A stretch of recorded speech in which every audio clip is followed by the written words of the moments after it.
Well, thank you so much for sharing your experiences and and being called to dinner time for sharing your experiences and taking your time out. I know you're very busy with a lot of patients, and I'm just so grateful to have your involvement, not only in sharing this information with us, but in your involvement with having HR 1599 defeated. That we do not want the Dark Act to pass, and we want Senate Bill 511 to say yes. We want people to say yes to Senate Bill 511 and yes to the House Bill 913.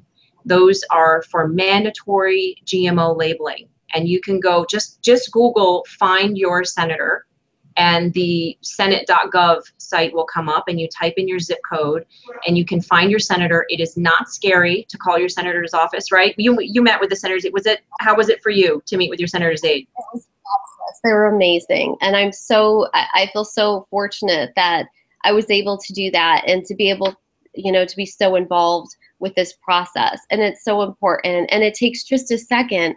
They're very nice people on the other end of the phone. You are a constituent. You have that right to express what you believe and to ask for what you want. So please call your senators and tell them, to vote no on 1599.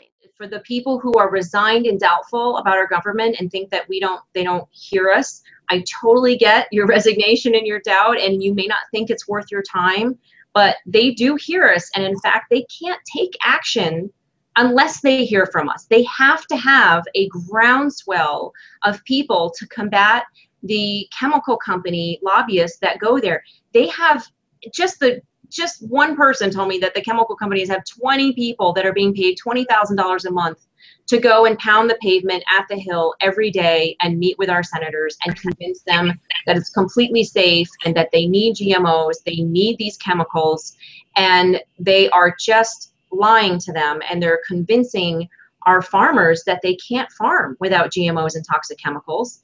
And our farmers are setting aside their ingenious methods that their grandfathers and their great-grandfathers and great-grandmothers used for hundreds, if not thousands of years. They're setting those methods aside, and they are forgetting that they can farm without GMOs and toxic chemicals. And we moms can ban GMOs and toxic chemicals from our tables right now if we just are conscious to what we eat and we make those choices. And so thank you very, very much for, and somebody just asked, sorry, about isn't HR 1599 already over? Well, it's over in the Senate. I'm sorry, it's over in the Congress.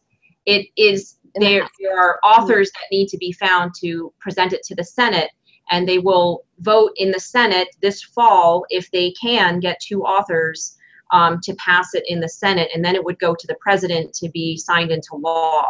And that's what we need to stop. But the counter to that is the Senate Bill 511, which does have authors right now, and also the House Bill 913, which does have authors. It is there, and we do need to call our senators. Everybody needs to call. I would suggest please call every week. Email, fax, letter writing is the most effective, besides phone calls. Letter writing, a handwritten letter, not a form letter, not a petition. A handwritten letter is super important to send our senators, and it only takes a few minutes, and it makes it. We've had representatives that say if they have 10 people that call about a certain issue, they put that on the docket as, like, you know what I mean? In 100 people, for sure, they're discussing it. Absolutely. Absolutely. And that's why it's so important. And these are the state senators that we're talking about. And the thing, though, too, is it did pass through the House. It's sitting on the Senate floor, and they have to have what we call a companion bill for them to pick it up. And so we don't want them to pick it up. They have a certain amount of time before it goes to the bucket and goes nowhere. But we need your voices to be heard. So please make those calls.